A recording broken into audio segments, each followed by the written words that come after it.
¿Qué tal? Muy buen día, gracias por ver su sección de entrevista para tiempo.com.mx y Puente Libre MX. En esta ocasión nos acompaña la doctora Patricia Galeana, directora del Instituto Nacional de Estudios Históricos de las Revoluciones de México, a quien le doy la bienvenida. Buenas tardes, doctora, ¿qué tal? Buenas tardes, me da mucho gusto estar aquí con ustedes. ¿Cómo la recibe Chihuahua? El frío intenso, ¿no? No, pues ¿cuál frío intenso? Si hace calor, hace más calor que en la Ciudad de México. Claro, muy bonito día. Claro, doctora, hoy imparte una conferencia muy interesante en el Tribunal Estatal Electoral, la ciudadanía de las mujeres en México. Así es. ¿Qué significa? Para empezar, vámonos por el título. ¿Qué quiere dar, qué quiere transmitir con el título? El título es muy importante porque tenemos que cobrar conciencia que hace 61 años las mujeres mexicanas no eran ciudadanas en México. Entonces, la conferencia trató de lo difícil que fue este proceso para lograr la ciudadanía y, por lo tanto, los derechos políticos de votar y ser votadas. Claro, los que tuvimos la oportunidad de acudir a esta conferencia nos hace una remembranza histórica, se enfoca muy bien en el tema de México, pero en estos tiempos, en el 2014, ¿se siguen respetando estos derechos? Alcanzan la ciudadanía, el género femenino, pero todavía se respeta, no se respeta la ciudadanía. Bueno, ha habido muchos problemas, como usted sabe, para que estos derechos se ejerzan. Primero, todo lo que tardó el proceso, desde las demandas sufragistas al inicio del siglo pasado, y fue hasta el inicio de la segunda mitad del siglo cuando se dio finalmente este paso, y después hubo que esperar más de 2 décadas, bueno, 25 años para que tuviéramos a la primera gobernadora, y actualmente no tenemos a ninguna gobernadora. Y si nos vamos a las presidencias municipales, pues de 2.400 municipios, solamente el 7.7% están gobernados por mujeres. Entonces ahí estamos en un déficit muy grande, cosa que desde luego no pasa en el Poder Legislativo, donde ya tenemos un 36.8%, o sea, estamos cerca de alcanzar el 40%, que es pues el ideal para que haya una representatividad. Claro, lo ideal sería 50-50, pero bueno, en los términos generales de las organizaciones internacionales, desde Naciones Unidas, pues se considera que ya en un 40% pues se puede decir que hay una representación de género. Claro. Entonces, en el Poder Legislativo se logró gracias al sistema de cuotas, que también fue muy difícil de establecer, porque primero se resistían los diversos partidos, se estableció el 30-70 y no lo cumplían, hubo que poner sanciones económicas y también, bueno, pues fue dificilísimo, ni siquiera lo aprobaron todos, que hubiera sanciones económicas. Incluso las famosas Juanitas, ¿no? Como se les denominó. Bueno, ese es el siguiente paso, o sea, primero el 30-70, que no se cumplía. Se ponen sanciones económicas y luego vienen estos arreglos en los que pues sí ponen a una mujer, pero para que renuncie una vez electa y que suba su segundo de a bordo, que es hombre. Entonces, ahora se ha hecho otra reforma para que esto ya no suceda y para que además sea un 50-50, que haya verdadera paridad, lo cual es evidente, pues un avance muy importante, que ya se logró, repito, en el Poder Legislativo.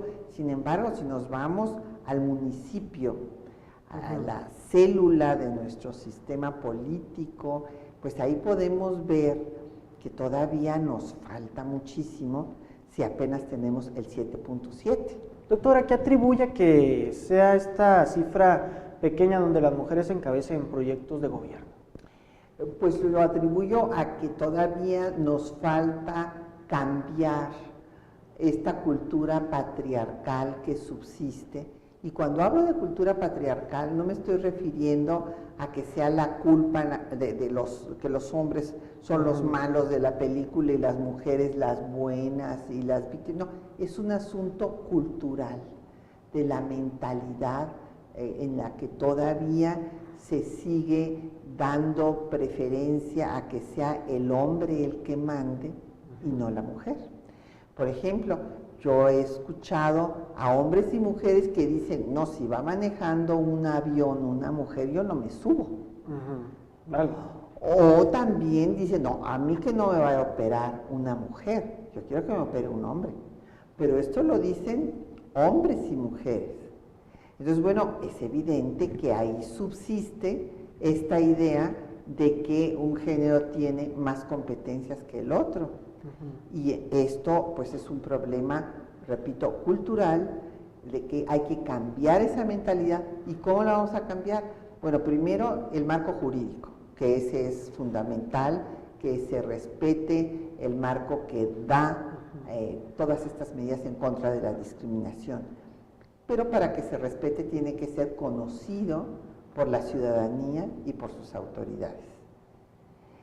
Pero no basta, o sea, además de las reformas jurídicas tiene que venir todo un sistema educativo, formal e informal. O sea, meter en los contenidos desde la educación preescolar hasta posgrado, estos elementos para superar estos atavismos patriarcales y también en los medios masivos de comunicación o de difusión, como les quieran llamar, porque esa es educación informal. O sea, muchas veces los niños, los jóvenes pasan más horas frente a un televisor, por ejemplo, o ahora en su iPad, en el tablet, viendo, en fin, videojuegos o los que quieran, pasan más horas ahí que en el aula. Entonces, bueno, pues tenemos también que incidir en estos medios para que se supriman, por ejemplo, mensajes denigratorios de la mujer, sexistas, utilizar el cuerpo de la mujer como un objeto sexual para vender tal o cual producto, o telenovelas en las que se siguen repitiendo estos estereotipos en que, bueno, la mujer tiene que ser sumisa y obediente de su esposo, y el esposo es el que manda y la mujer la que obedece. Entonces, todas estas cosas pues hay que cambiarlas, porque evidentemente siguen repitiendo estos estereotipos y entonces no avanzamos hacia una cultura en la que se respete a la persona humana independientemente de su sexo, de su origen étnico, de su religión o no religión, de su partido político o ideología, o capacidades diferentes o preferencias sexuales diferentes. Claro. Doctora, usted en su conferencia nos ponía el caso muy concreto de Noruega, un país que hace 50 años comenzó con las cuotas de género y que ahora pues tiene un avance importante dentro de esta situación. Usted nos hacía varias, podríamos decirlo, recomendaciones, llamarlas de una forma, adecuar el marco jurídico, quitar contenidos inapropiados, pero mi pregunta va en este sentido: ¿en qué justifica usted todas estas acciones que nos comenta? ¿Hacia dónde quieren llegar? Pues queremos llegar a que se respete a la mujer como ser humano. O sea, el feminismo, y aquí hay una gran ignorancia porque instituciones, iglesias, en fin, han satanizado al feminismo y ni siquiera saben lo que es. Si leen el diccionario de la Real Academia de la Lengua, verán lo que es el feminismo y lo que es ser feminista. Entonces, ¿qué es? El feminismo es una corriente que busca que la mujer tenga los mismos derechos como persona que tiene el hombre. Yo creo que el buscar esto, no lo buscaría usted si fuera mujer. Pues no sé, no soy mujer, entonces no bueno, pero ¿a usted le parece justo que la mujer, por ser mujer, se le discrimine? No, nadie tiene que ser discriminado. Bueno, entonces, porque usted me preguntaba qué era lo que buscábamos, claro, a dónde ¿qué se queríamos justifica llegar. exactamente? Bueno, pues entonces queremos llegar a eso, a que no haya ningún acto de discriminatorio. Claro, no se confunde, doctora, a veces estos términos de que se busca, en vez de buscar una igualdad, se busca a veces una superioridad, ¿no? Y pasa con activistas sociales o con organizaciones que parece que buscan eso. ¿No lo ha detectado usted? No creo que busquen, en fin, puede ser, siempre ha habido en todos los movimientos políticos, sociales de la historia de la humanidad, hay movimientos radicales, evidentemente. Aquí han sido bastante pacíficas las mujeres porque pues fuera de organizar quemas de brasieres en los 60s, no quemaron palacios de gobierno ni hicieron ningún acto violento. Entonces ha sido una revolución pacífica y justa, y esto reconocido por hombres feministas aquí en México desde el siglo XIX hasta la actualidad. Interesante todo esto, doctor, un tema que sin duda tiene tela cortar de todos lados. Así es. Aparte, usted preside, y me puede corregir, pues los festejos o lo que va a ser el comité que organiza los festejos para el centenario de la Constitución, ¿no? Claro, no es que yo presida, soy la secretaria técnica del comité. Hay que recordar que los 3 poderes de la Unión se pusieron de acuerdo para coordinar las actividades en torno al centenario de nuestra Constitución. ¿Qué se planea para festejar este acontecimiento? Bueno, se planean todo tipo de actividades, o sea, ha llegado propuestas de los diferentes sectores públicos y privados, desde hacer un centro para dar a conocer la Constitución en Querétaro, que se hagan parques ecológicos, que reciban el nombre de Centenario de la Constitución, que haya todo tipo de campañas de difusión para promover, para fortalecer una cultura de la legalidad, o podemos llamarla más ampliamente cultura constitucional o jurídica, pero que todas las personas entiendan que para vivir en un Estado de Derecho, en una democracia, todas y todos tenemos que respetar las normas vigentes y que esto es el bien de nuestra comunidad, nuestra vida armónica como sociedad. La posición que usted tiene actualmente, doctora, como directora del Instituto Nacional de Estudios Históricos de las Revoluciones de México, es una posición privilegiada, tal vez por la cantidad de archivos que usted puede ver, observar. Y a 100 años de la Constitución de México, usted, pues, ¿qué hay que modificar? ¿Qué hay que hacer? Porque a lo mejor el mexicano ya no se siente identificado con la Carta Magna. Bueno, nuestra Constitución es una Constitución que fue a la vanguardia en su época. En su época fue la mejor. O sea, evidentemente fue la primera en reconocer los derechos de los trabajadores del campo y de la sociedad. El campo y de la ciudad.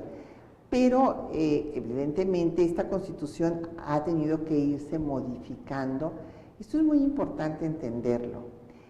Fue producto de un proceso revolucionario.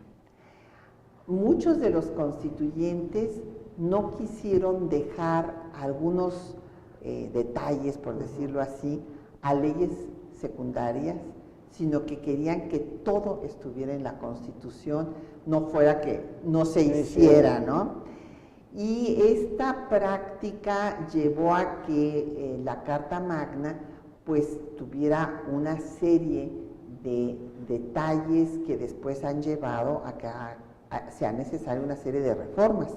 Bueno, una de las reformas justamente es la que estamos recordando con la conferencia justo del día de hoy sobre el 61 aniversario de la ciudadanía de las mujeres, porque imagínese usted que fue hasta 1953 cuando se hace la reforma indispensable para que más de la mitad de la población fuera ciudadana. Entonces, tenemos que estudiar el porqué de estas reformas, cuáles reformas han sido indispensables, cuáles han sido accesorias, en qué contextos se han dado y si en un momento dado hay mexicanas o mexicanos que no están de acuerdo con X o Z norma, pues hay que hacer mediante los canales adecuados la iniciativa frente a nuestros representantes para que se cambie. Pero mientras está esa norma, pues hay que cumplirla, claro. Porque si no, entonces no podemos vivir en un Estado de Derecho. Entonces, ¿cómo hacer que el mexicano se sienta identificado con la Constitución cuando pues se ve así como si fuera un caso escandaloso, ¿no? Una modificación a la Constitución y vienen temas de recientes, ¿no? Sobre estos casos de que incluso se usan como banderas políticas, ¿no? Que quieren modificar la Constitución y bla, bla, bla, bla, bla, bla, bla.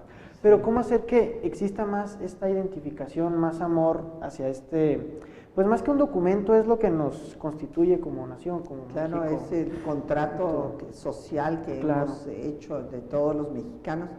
Bueno, yo creo que una de las cosas más importantes que puede hacer que la ciudadanía comprenda el por qué se han hecho tales o cuales reformas es estudiar su historia. O sea, a mí me parece que el conocer el contexto, por qué se dio tal reforma, qué efectos tuvo, esto nos ayuda a ver si realmente tenemos razón. Mire, me ha tocado ver reformas que en un momento dado se cuestionan y que ni siquiera se conocen. O sea, cuando uno platica y dice, a ver, ¿leyó usted la reforma? Le voy a dar un ejemplo, la reforma del artículo 24 constitucional. Cambió el texto para señalar que además de la libertad de creencias que se estableció en México desde 1860, ¿no? En diciembre se dio la ley de libertad de cultos y después se le dio rango de constitucional en el gobierno de Sebastián Lerdo de Tejada, en la Constitución de 57 y se puso en la de 17, pero seguía la redacción del siglo XIX. Entonces se le cambió la redacción y se puso que las personas tenían libertad de tener concepciones éticas y filosóficas. Y esto, pues algunos grupos consideraban que se iba a acabar con la libertad de cultos. Claro. No se estaba acabando con la libertad de cultos, me explico, y hubo hasta manifestaciones, era todo lo contrario. O sea, era no solamente la libertad de creer, sino también la libertad de no creer. O sea, convicciones éticas y filosóficas. Pues hay quienes tienen una religión y quienes tienen otra, y quienes no tienen ninguna. Y todos merecen el mismo respeto. Entonces, a veces hay desconocimiento y por eso creo que va a ser muy importante el Centro de Estudios de la Constitución. Y yo les recomendaría que si quieren saber más del tema, que entren a la página. Hemos hecho un portal, su dirección es constitución1917.gov.mx y ahí pueden encontrar pues desde las constituciones anteriores que nos hemos dado los mexicanos hasta todas las reformas y también los debates actuales que se están dando en torno a la Constitución. Hay quienes, como usted decía, quieren hacer una Constitución nueva, hay quienes están en desacuerdo porque dicen no, porque una Constitución nueva solamente se ha hecho cuando ha habido un proceso revolucionario y se ha querido cambiar radicalmente la Constitución o se había dejado de cumplir, como es en el caso de la de 57 que fue reformada en 17, y hay quienes dicen, constitucionalistas, bueno, hay que hacer una revisión de la Constitución, ver la redacción, que haya concordancia entre reformas que se hicieron en X tiempo y reformas que se están haciendo, o sea, una reordenación de la propia Constitución sin necesidad de hacer una Constitución nueva. Entonces, bueno, todo esto es un objeto de reflexión y de debate. y justamente en toda democracia pues se debaten las ideas, se respetan las ideas diferentes y se llega a un consenso democrático. ¿Algo más que desea agregar, doctor? Pues nada más que es muy importante que todo ciudadano y ciudadana conozca la Constitución que nos rige, y por eso vamos a publicar una síntesis accesible para todo público que se va a llamar el ABC de la Constitución. Y además de sacar una colección de los derechos de todos los grupos sociales, de las madres solteras, de los padres divorciados, de todo mundo, para que si es una persona que tiene un cierto problema, pues pueda tomar uno de estos textos y ver cómo lo soluciona. Muchas gracias.